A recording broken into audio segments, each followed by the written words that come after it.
You are listening to the Casting Shadows Podcast, and this is a reflection from the road. Please forgive any road noise and any incessant beeping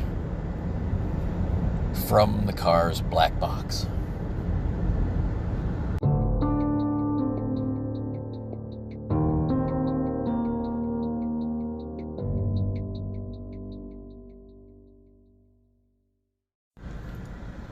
This episode will mainly be a look back at RPGaDAY 2023. We've got some calls from the Arcane Alienist podcast, BJ Boyd, and from Jason Connerly of the Nerds RPG Variety Cast. But we might also, if the episode doesn't get too long, we might also take a look at a recent play of Hollow Earth Expedition with Joe Richter of Hindsightless, BJ Boyd from the Arcane Alienist, Carl Rodriguez from the Geomologist Presents, and the aforementioned Jason Connerly of the Nerds RPG Variety Cast. A lot of fun for me to provide an introduction to the Ubiquity role-playing system to those gentlemen. And they voted to experience Ubiquity for the first time through the first Ubiquity game, Hollow Earth Expedition. And so it's a lot of fun. There's some things I want to talk about, some high points and some low points, and so maybe that will be at the end of this episode. But first, reflections.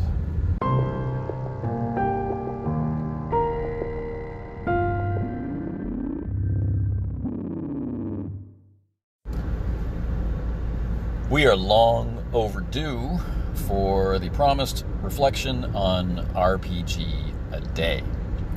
Now, here on the podcast, this is just my personal reflection.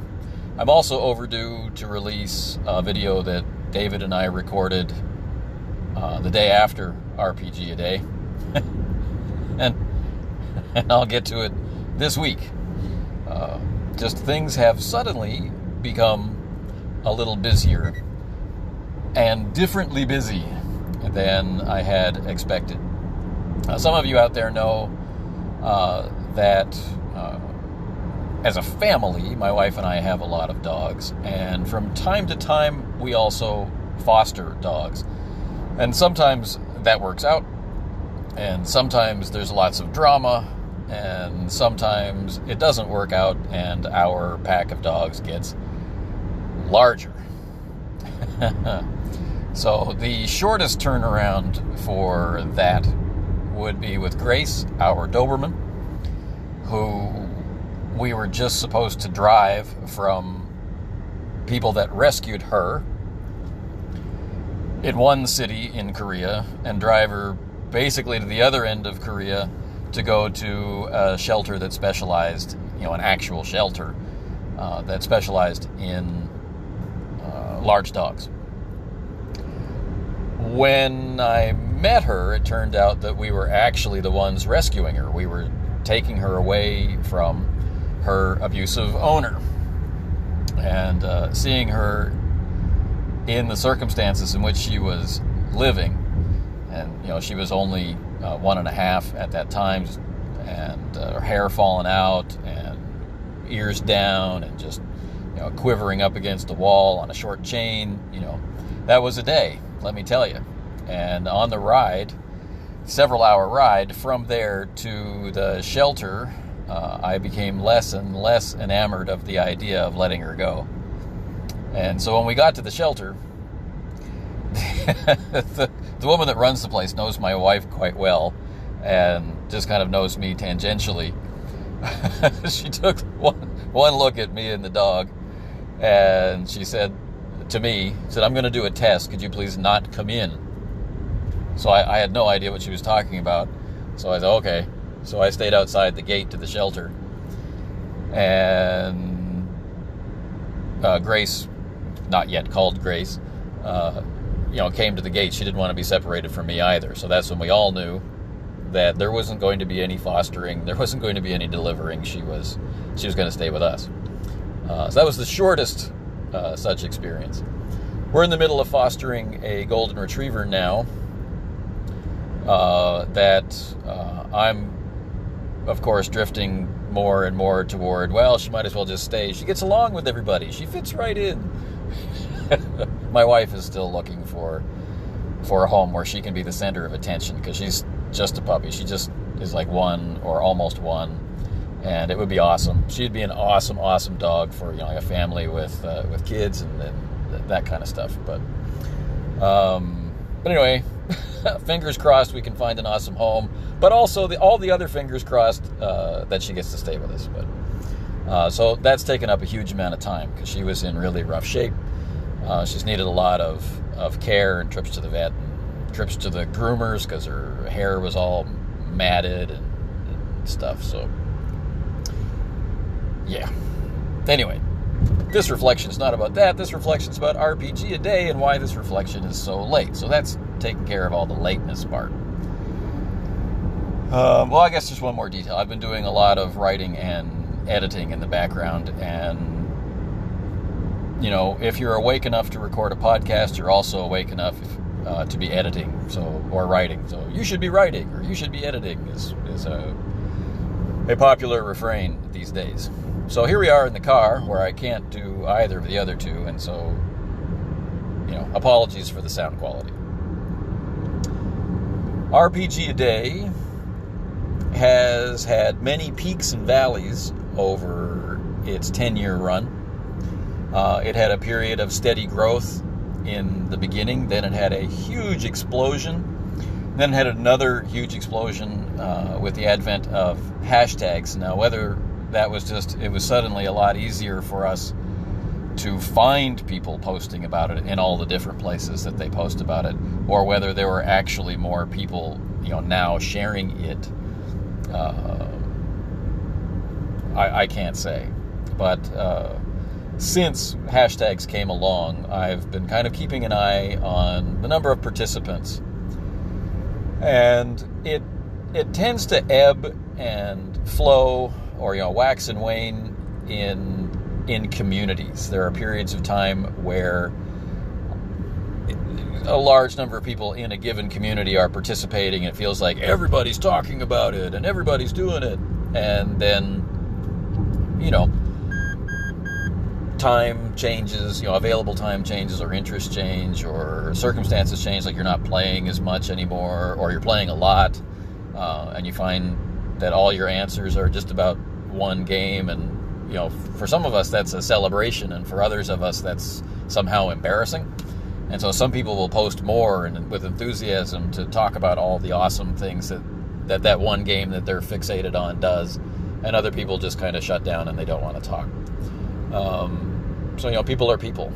And I know I got a tremendous amount of mirth from the Hindsightless podcast as it became more and more obvious to Joe and the rest of us that it was possible to apply MERP to just about any category.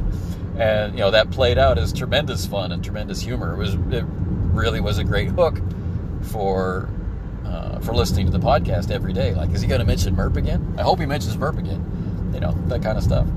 But for some people, that becomes a real barrier to posting. They think, oh, you know, people are going to stop listening because I just talk about the same game and blah, blah, blah. And I don't find that that's particularly true objectively, but I certainly understand the subjective reaction to that experience.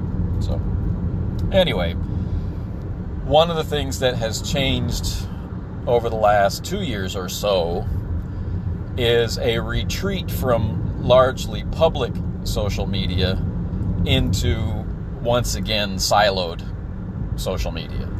So people are doing it on private Discord servers, and they're talking about it in private Facebook groups, and people are moving away from Twitter, so there's, you know, fragmentation there. And Instagram, you know, I've never really found a lot of RPGaDAY stuff on Instagram, although it was the central focus originally when the event started. But yeah, the Google search, you know, for want of a better description, used to have access to a lot more of the activity of RPGaDAY than maybe it will going forward in the future. As we drift away, as we give up on Facebook, as we give up on Instagram, as we give up on Twitter or X or whatever you want to call it, and instead return to a more forum-based lifestyle, with blogs returning and with the rise of Discord and all of that stuff. It will be a little bit harder to see what people post for RPGaDAY, unless what I've been asking for a number of the years of the last 10 continues and grows, and that's people sharing what people post. And I don't really mean it in the self-promotion sense. I mean it in the enjoyment sense. Because one of the other barriers to RPGaDAY is that now there are suddenly a lot of role-playing game posts.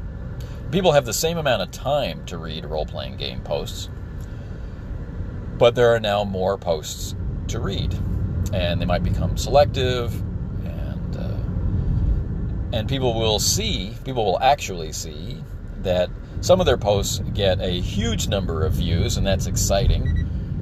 Or they get a huge number of likes or things like that. And then they'll see others that don't get much response at all, or maybe nothing. So over 31 days, that's a completely understandable phenomenon, right? And in a sense, it's a way for you to,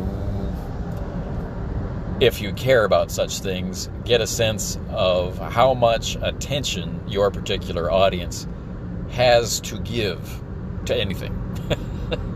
So you will see drops in the numbers of people who have viewed any particular thing that you tend to do during RPGaDAY in August. And so some people leap into it thinking that it's a great way to promote their channel or a great way to do these things. And it might be in some cases. But I find the RPG channels that are motivated by profit or by trends, they've looked for a topic and they've chosen RPGs as the topic of their money-making social media endeavor. And they will be discouraged by RPGaDAY, or they won't bother to get involved in it. Right? And so, there's a reason why the gigantic channels out there don't promote it, don't participate in it. They don't see the monetary value in it, which to me is a huge red flag. But apparently to them, it is not. And it's not a red flag about RPGaDAY. It's a red flag about, the purpose of the channel. The purpose of the channel is not to communicate, a whole lot of love about RPGs. Instead, the purpose of the channel is to harvest the audience. So, that's just one of those things. So in the future going forward, as the conversations, enter this new era of siloed communication, of separated or segregated or private communication, I'm expecting to see, a rise in more interaction, because it's going to be taking place in these pockets, these communities of gamers who all know each other and are used to talking to each other. So there'll be more interaction and more discussion and more support and more positivity. And I like all of that. What I worry about is that there's a tendency to, keep it in the family when some posts are particularly cool. And so if you think it's particularly cool, odds are that people like you in other communities will also find it particularly cool. And, taking the extra step of sharing it on public social media in some way, I think there's a real benefit there. It's a way for people to discover podcasts and discover blogs and discover new Discord servers and discover new games and, on and on like that. So yeah, RPGaDAY is an interesting thing. I felt strange personally this year focusing on the written blog, not doing daily YouTube videos. I've done a couple of years where I did 1-minute videos, like before shorts were invented. And I really thought in the back of my mind this year that I would be doing 1-minute shorts every day for RPGaDAY. But when it came right down to it, I have just been in a mood to write, and I've been in a mood to do things with the blog. So I thought, well, follow your joy. And so I did. But it's time to be a little more active on YouTube than I have been of late. It's time to bring that back, because I really do enjoy video editing. I've got this huge stack of our actual plays that need to be put together. I've got a lot of topics to discuss that require a more visual element than the podcast and that sort of stuff, and they're all just languishing on my hard drive. So they've got to be those demons have to be exercised, as it were. So I began this particular thrust of conversation with tracking the amount of interaction RPGaDAY gets, and this was again a rise. This was a peak. Partly the anniversary, I think, partly because the Anchor Sphere, as it gave its last hurrah as Anchor, spread news of RPGaDAY more broadly and to more areas than it may have been before, and also because the foreign language translations have continued to grow. And we don't have quite as many this year or last year as we did the several years previous to that. And part of that may be because we started hosting the translations only on Facebook. It used to be that I would post the translations and links on the written blog as they came in, but that process has kind of fallen by the wayside. So I think that should probably return. So it's a lot more obvious which languages have been translated, what the translations are, where to go to get access to all the different translations, and at least some links to. Like if you're a student of said language, if it's translated into Portuguese regularly, for example, Brazilian Portuguese. So if you're studying Portuguese and thought, this would be a fun way to practice, how would you stumble across those posts? Well, one, you could follow the hashtag, but you should really be able to go to my blog or David's blog and get started on your journey. And that hasn't been true for the last 2 years, so I should return to doing that, is a reflection that I have. But there's a lot of activity out there in different languages. Historically, the largest communities have been the Spanish community, Spanish-speaking community, and the French-speaking community. The French-speaking community making a lot more videos as French RPG YouTube groups continue to grow, having their kind of renaissance. But this year, we're seeing more Eastern European languages being represented, and that's really cool. And of course, the German contingent is powerful. There's a lot of role-playing going on using German as its native language, and there are a lot of blogs, and there's a lot of discussion, and RPGaDAY gets a lot of traction in that language. So, if you are learning a language, that's just one more fun way that you can expand your opportunities to use the language and appreciate it. Is there anything else to say about RPG A Day 2023? I was pleased to see how pleased people were with, that style of prompt. We moved away from that style of prompt pretty early on because there's a finite number of prompts of that type that you can pose. And so to keep it from becoming basically the same list of questions every year, RPG A Day had to evolve, and I think that's a good thing. So we have found many different ways to embrace the activity of RPG A Day, and I hope that creativity around what are we going to do this year continues. But it was fun to go back to those original prompts. It was funny in a familiar, kind of been there, done that kind of way, to hear the rise of comments.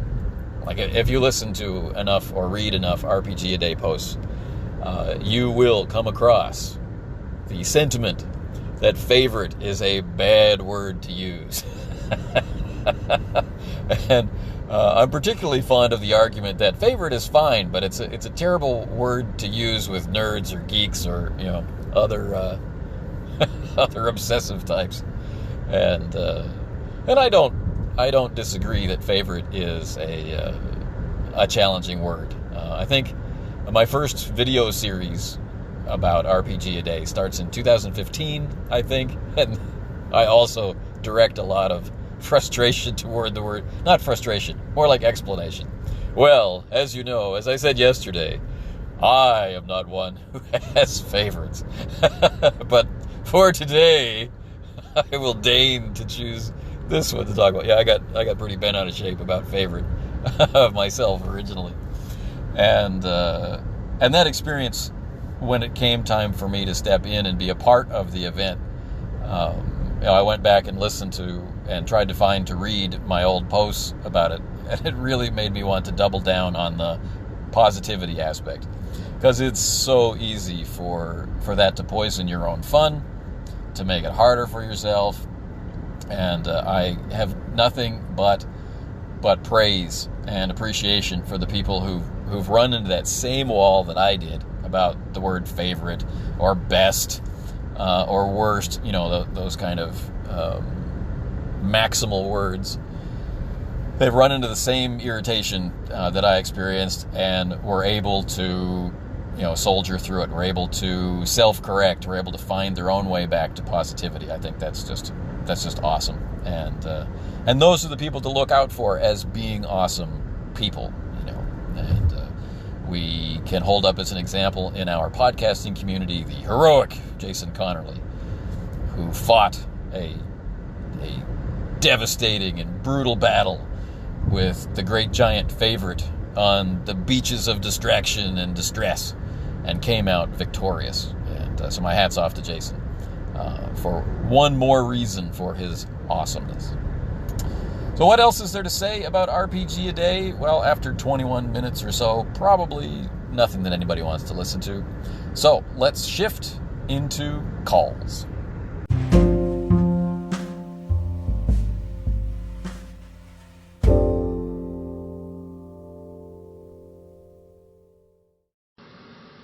Hey Anthony, it's BJ. Really enjoyed your story about accidentally scaring your players by doing Dracula. I think we forget just how creepy and scary the story of Dracula is. One, because it's become so familiar to us, but even because I think those of us in the modern day who maybe haven't read the novel or ever seen an actual adaptation of the novel, early on we figure out who Dracula is through the eyes of Jonathan Harker, and I think it's easy to forget how creepy and scary that would be for those events to be unfolding in London, because we as the reader know what's going on, but none of the characters do until they get to the point where Harker makes it back and starts comparing notes with everybody.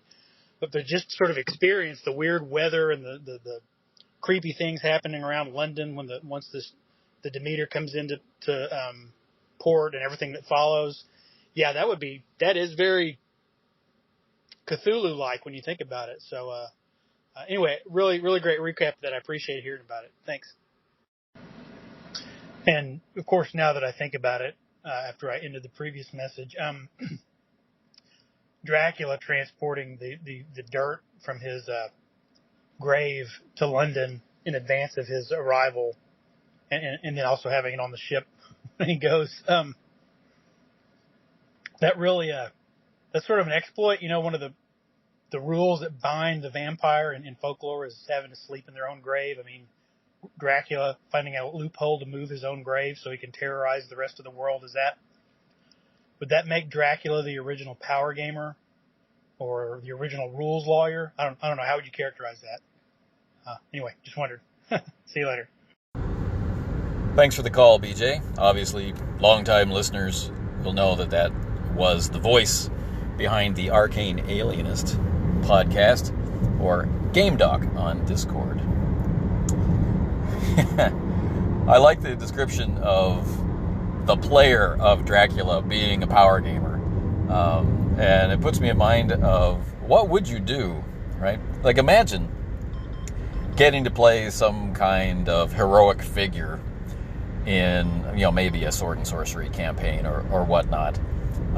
Similar to the historical figure of Vlad Tepes, right, who has to defend his small homeland against this horde, and getting pushed and pushed and pushed to the limit, and then as we deviate from history and move into fiction, maybe that player would be tempted to consort with dark powers, or as we see in the Coppola picture, right, to curse God for his misfortune. I did everything right, but you've still taken this away from me. A tragic love story angle.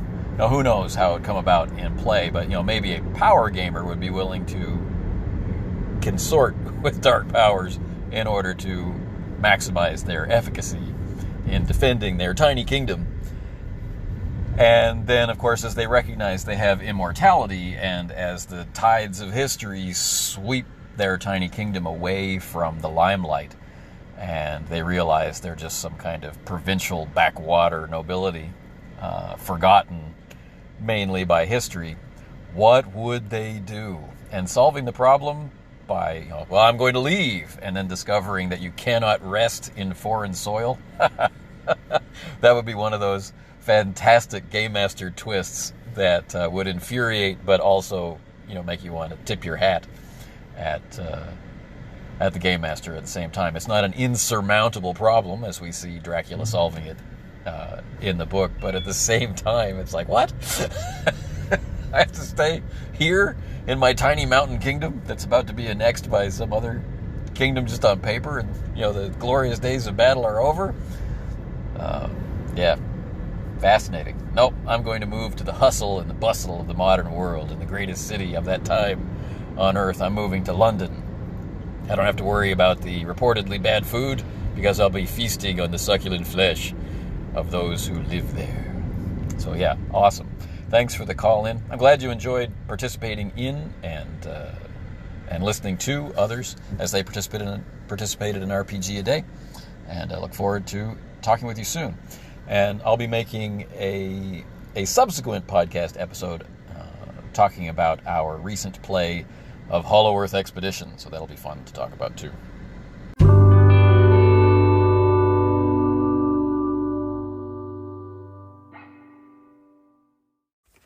Hey Anthony, Jason here. Just finished your final episode of #RPGaDAY 2023. Really enjoyed everything. Thank you for doing that. I've also been reading along with the blog and really enjoying that. I know I haven't commented on people's blogs because I don't know. I'm lazy, I guess. But I've really been enjoying everybody's output and enjoying RPGaDAY, and I'm looking forward to next year. I do think, and I know the hashtag thing is supposed to handle this, but I think having a master list of all the different people doing things to the ability we can. I mean, obviously some people just post up on social media like Twitter or post in Discord, things like that. And so that might not be captured. But if we had a master list of all the podcasts and all the YouTube channels and all the blogs that we're doing this, I think that would be helpful to people. Maybe we'll try to see what we can do to organize that for next year. Maybe I'll have my blog up and running and I can host that on my blog, who knows. Although I fear it will be better hosted on yours or the Autocratic blog. Couple quick comments. You meant, since we're past RPGaDAY, I can be slightly negative. You mentioned the character sheets that came as pads and not wanting to use them. I agree. I am 100% the same way. I do not like to write on those. So I will make my own, even though I've got the pad of them right there, which is kind of crazy. And it's even more so with board games, and this is where the tinge of negativity comes. These legacy board games where you put stickers on your board game and rip up cards and modify the components as you play through. I can't stand that. I've got some of those legacy games. They're a heck of a lot of fun, but I find ways around modifying the components because I might want to play it again someday. And, the older I get, the less likely I'll remember how it played out the first time, so it's still got replayability value to me. So what other comments? You talked about doing the game based on Dracula. I ran a group, and this was back during the G+ days.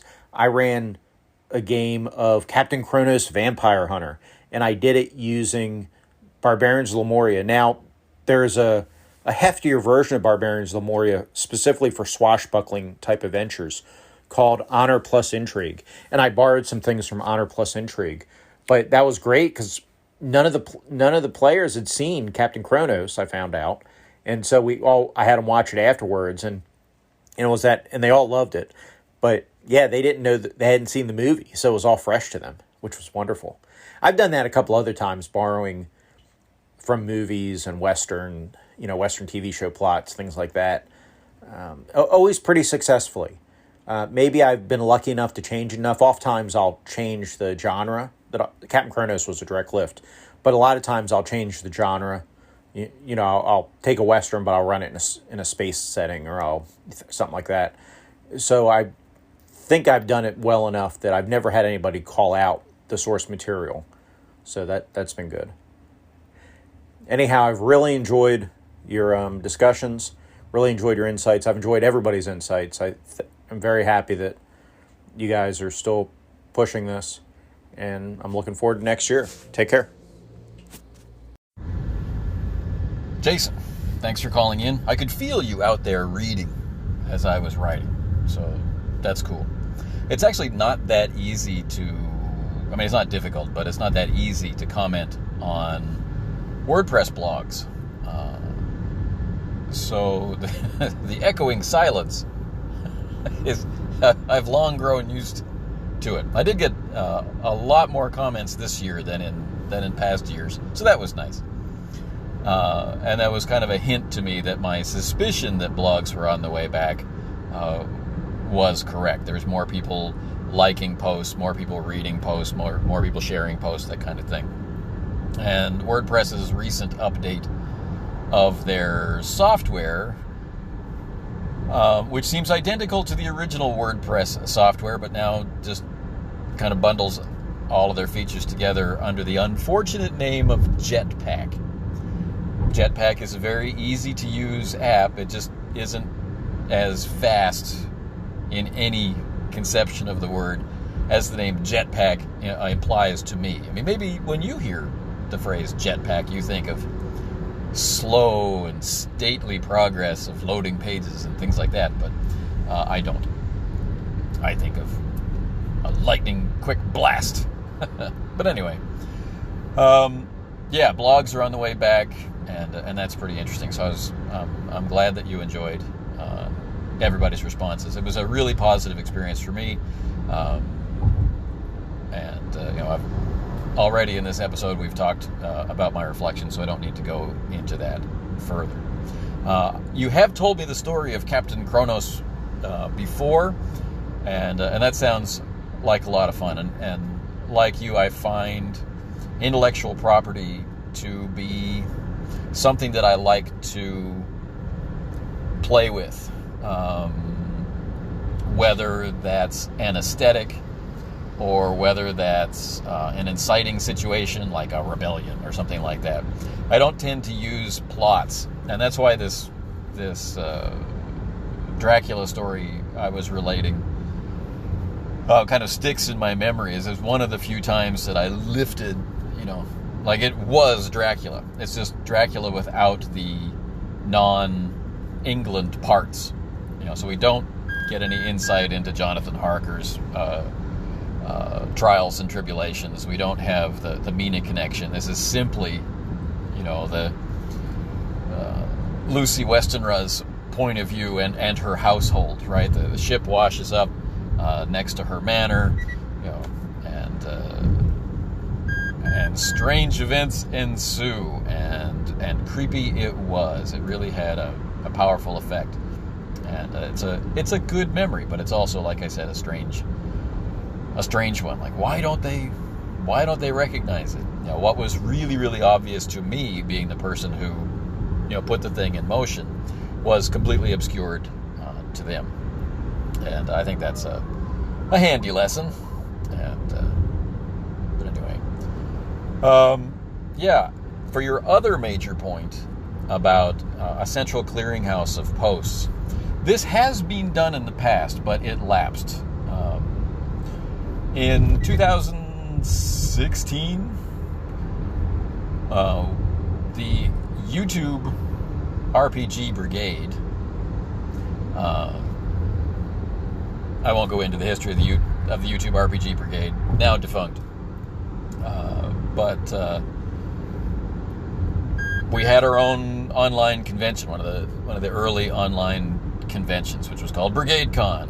And so at that point, David needed someone to take over the event, and I stepped in, and we had a lot of volunteers who were already gathering together to make BrigadeCon happen, and so they stepped in to help spread news of RPGaDAY and help it transition into a platform like YouTube. And that was, those were exciting times. And as a result of that, the next year we were approached by a fellow who bought a domain name that would be recognizable for RPGaDAY people, and he set it up to aggregate all the responses that it could find. And it worked fairly well. It had a bias toward Instagram and YouTube.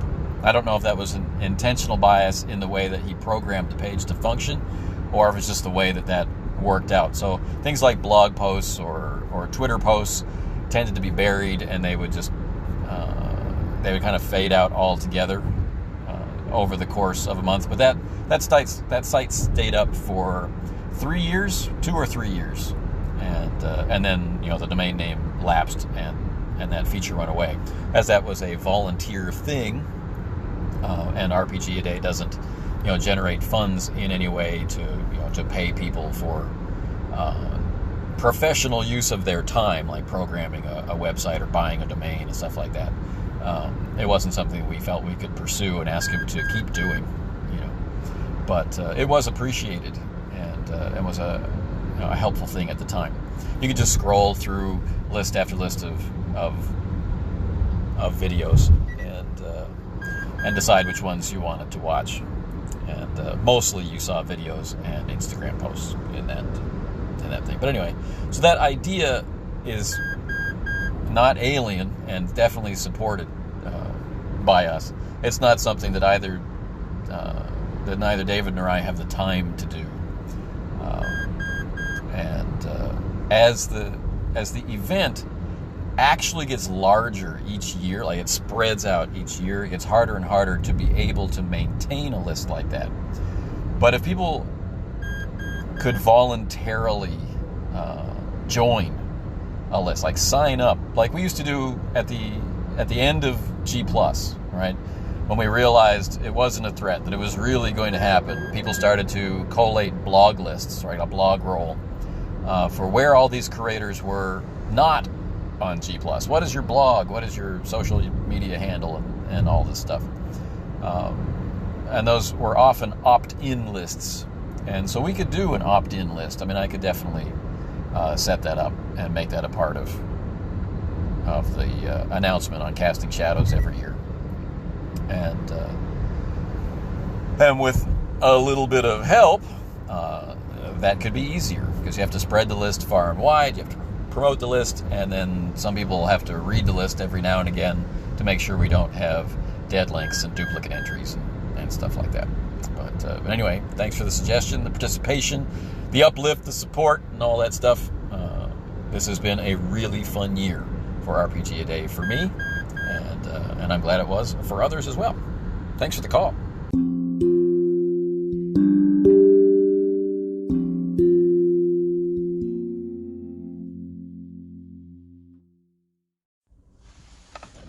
Okay, let's talk about Hollow Earth Expedition to round out this episode.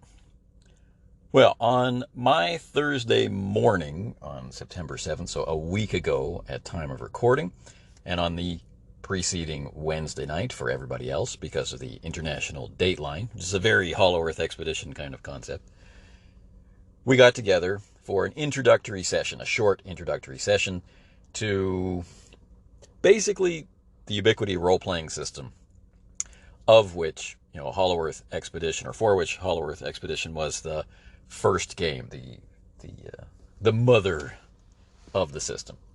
It has since been licensed for many other games. And I asked the players to rank a list of games, Hollow Earth Expedition, or HEX, All for One, Regime Diabolique, or AFO, Leagues of Gothic Horror, or LOGH, and Quantum Black, or QB. Now, those games, in a nutshell, Hollow Earth Expedition is a pulp heroics exploration game. The core game is based around the concept of player characters being inside the Hollow Earth, and the goal being really to get out. It received some expansions for the surface world and more detail about the Hollow Earth itself, and for Mars, all in this kind of heroic pulp theme where there's weird science and there might be magic in some corners of the world and that kind of stuff. But ultimately, it's about a group of people in some part of the world that is relatively inimical to human life and wanting to escape. Right? That's the kind of the primary thrust. But you can use it for all sorts of things. It's ideal for the old pulp novels. I can do Doc Savage with it really easily. You can do The Shadow with it, or The Spider really easily. So you could do solo games or group games. You can do different levels of ability. Like you can have a Doc Savage character with other supporting characters who won't necessarily be drowned out by Doc Savage. There's a couple of different ways that you can approach that star character, like the Shadow and his agents, or Doc Savage and his 5 companions, without one overshadowing the other and that kind of thing. But this is not about that. So we're going to have an introductory Hollow Earth Expedition experience, because that, of the list of games that I gave them, was the one that everybody liked the most off the list. So we didn't talk about what we were going to do. We didn't have a session 0 along those lines. We had a talk about when we could play and for how long we could play and what method we would use to play, i.e. Zoom. And I really wanted at that point to have more of a conversation with everybody about how I could best present them material. Like, would it be best to give them document files or RTF files or PDF files or whatever, for their gaming setup and for their own personal requirements. We hear Joe talk quite often about limitations on vision and how different types of technology interact better or worse with screen readers and things like that. So I really wanted to have the conversation about what do people need. I didn't end up having the time to do it, but I thought, well, when we settle down to play, we have an hour built in as a buffer, right, in case the game goes long or whatever. So we've got this hour built in to our schedule, so I'll be able to talk to people about their needs then. The best laid plans of mice and men. Technical difficulties reared their heads. I had a hard time transferring files at all. When I did manage to transfer the files, nobody could open them. So then I had to convert them to PDF. And for some reason, that normally instantaneous process took forever. So finally, all of that buffer time was simply eaten up. It was just gone. So we didn't get to talk about it at all. So that was one of the major low points for me, as the host of the game, running the game.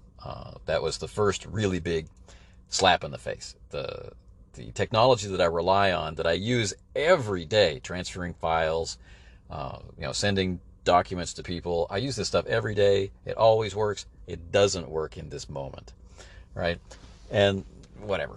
So all that extra time is eaten up. So now we really need to leap into play. For fun, I had prepared some audio, like the beginning of an old radio show.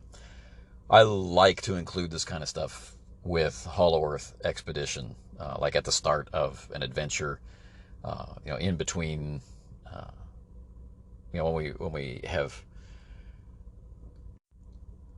when we're running a campaign, in between the different adventures that they go on, to remind them of stuff that has happened before, and the type of world that they're living in, to do these kind of pulpy, fast-talking, high-toned radio broadcast things with advertisements and stuff. I like to do that. So I had that stuff prepared. It also doesn't work. So now I'm at my lowest point. It's like, wow, this is going to be fun. But I have to say that the camaraderie between the four players, right, Jason, BJ, Carl, and Joe, is just infectious. They clearly wanted to have a good time. They clearly are able to have a good time with each other. They can tease each other in the right way. They can support each other in the right way. They're familiar with each other. They're used to learning games. So they picked up all the things that I was trying to communicate to them about the game and pick up on nuances. They asked good questions. Banter went the right amount of time for that particular group. So me as an outsider coming in as the game master, it was really easy to interact with them. They've already worked out a social dynamic. So it wasn't like at a convention where you've got four strangers sitting at the table and you're trying to introduce them to something, or it wasn't like putting a host on or putting up a post on some kind of bulletin board or whatever to meet new gamers and seeing what you get and trying to introduce this game that you want to play to them. It was far more efficient than that. And so all the credit for the smoothness from this point of play, it goes to them. They made it happen, and they elevated the mood. Because, it really took the wind out of my sails to have everything that I was trying just fail for no reason that I could understand. And of course, the very next day, I'm in the same situation of needing to use audio, of needing to send files, of needing people to open docs, and everything works perfectly. So why did it not work? Still don't know. If you know, please let me know. Anyway, play. They had no idea what to expect. We didn't talk about this in any way. And my approach when I introduce a system to people is to try and either, if we're starting a campaign, is to focus on the very core aspects of the system and nothing else. And then we'll add as we go along. Or if it's an intro, like this was, to try and do a broad survey of the things that the system can do and to try and communicate the mood of playing that game. So they had already captured the pulp spirit, so we didn't need to get into that. I handed out the characters. They had no trouble choosing the four characters. And that's at the point when they discovered they are playing U.S. fighter pilots in 1938. Now, ostensibly, Hex, or Hollow Earth Expedition, is set in 1936. I moved the timeline along a little bit. And because I wanted to use the Curtis Warhawk, which was new at the end of 1938. So I set the game, ostensibly in November of 1938. They were part of a test pilot crew based in Florida, and they were doing different types of weather testing and different armaments and loadouts and this kind of stuff. That's the background of their unit. But the audio that they eventually got to hear tells of a Nazi airstrike on their secret base. How did the Nazis find out, right? And that, these 4 test pilots rush into their brand new Warhawks, and they go in pursuit of these planes with this peculiar gull wing appearance. So they don't yet know that these will be Stukas, but that's how they're described to them in this moment. And they recognize that these are also some kind of test planes. They don't quite look like they would expect from Nazi planes. And their planes themselves are equipped with this cool new radar device. And we get into a dogfight. So our first scene, really, once description and scene setting is taken care of, is the Nazi planes coming back around, right? A storm front is coming in behind them. They're hiding in the clouds. And we recognize that even though these planes are faster and could conceivably get away, they've peeled back to engage. So we have a dogfight. One of the things that Ubiquity does really well is allow you to play even complicated combat scenes really quickly. So we were able to use, attacker and wingman tactics. We were to split up into 2 wings and deal with the planes and deal with crashing, deal with damage. Didn't take very long. And as a result of this interaction, something happened. The Nazi planes released some kind of weird energy. There's a flash, and then suddenly we're crashing in bright daylight in jungle terrain. The planes have transitioned into the hollow earth. How did this happen? The characters don't know, but they have other things to think about. As their planes are spinning out of control, their instruments are going wild, their engines are sputtering because something's going on with the fuel, and up doesn't seem like up, and down doesn't seem like down, and we have 4 crash landings, some more successful than others. So we have 1 plane completely destroyed and 1 plane mildly damaged. But the situation that they've landed in is basically a swamp, and there are hungry fauna there ready to greet them. Giant snakes and an enormous alligator or crocodile kind of creature being foremost among them. But maybe the creature that generated the most concern was the swarm of large piranha-like creatures that arose once the blood started to flow. So it was a very, very deadly, non-stop kind of fighting environment until they won for themselves a kind of peace. They made it back to dry land. They made it back to one of the wrecks. And they were able to kind of secure a perimeter where they could be safe and talk for a moment about where the hell they were and what could be done. So, from that point, they decided that they were pretty sure they had seen smoke from another crashing plane, not them, so obviously the Nazi planes, heading off in this direction. The compasses don't work. They have no way to navigate, but just using simple directions like toward that mountain or to the left or to the right, they figured they would be able to traverse that distance. And it might be a day or so away if the terrain remained consistent. They're going to be heading into rainforest, the jungle. Well, they strip one of the machine guns and ammunition from the wrecked plane and proceed to carry it into the jungle. And where we finished our 2-hour adventure, we played for about an hour and 50 minutes, was these characters recognizing that a Nazi contingent was coming their way to a regular campsite. And so they set up an ambush around that campsite. And we left it on a cliffhanger as to what was going to happen with that encounter.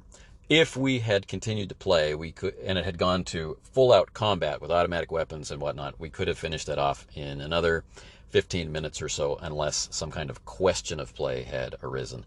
Probably less, right? With totally experienced players who knew the characters well and knew how to interact with the system and each other, and were focused on getting it done, that could have been a 5 to 10 minute interaction with a full squad of Nazis with cover and a variety of weapons, and 4 player characters with their variety of weapons in unfamiliar terrain. So it could have been handled really quickly, but that wouldn't have given us any time to talk or decompress from it, and so we opted to cut it there. And so that really was our experience with Hollow Earth Expedition. It started out with a real low for me, from a high all week long of looking forward to the game to a sudden crash of ongoing cascading failure, and then back up into a whole lot of fun thanks to the skill and camaraderie and just upbeat nature of our 4 players, Carl and Jason and Joe and BJ. So it was a really awesome experience, which I hope we can repeat, and either continuing on with Hollow Earth Expedition or doing another kind of intro session for one of the many other games. Desolation, with its high fantasy brought low months after a massive apocalyptic event kind of vibe, or All for One, playing the King's Musketeers, which is probably my favorite Ubiquity game, or Leagues of Adventure, a Victorian age of exploration and crazy invention, or Leagues of Gothic Horror, which we talked about already with its monsters and mayhem, or Leagues of Cthulhu with its very particular and very nasty take on cosmic horror, which I dearly love, and Quantum Black with its modern special operatives versus cosmic horror kind of vibe, or Space 1889, which was contributed to very enthusiastically by the creator of Space 1889, Frank Chadwick. Yeah, there's just a lot of cool Ubiquity stuff to try out, and a system that I think works really well, and is a system that embraces the type of play that people who are into old school games look for, and also people who are newer to gaming can quickly understand and use. So anyway, that's enough. Thanks for listening to this reflection from the road, and until the next time, where we get back into the question of immersion. We take some calls with people's experience or observations on the broader topic of immersion, and we move on to the next stage of that discussion.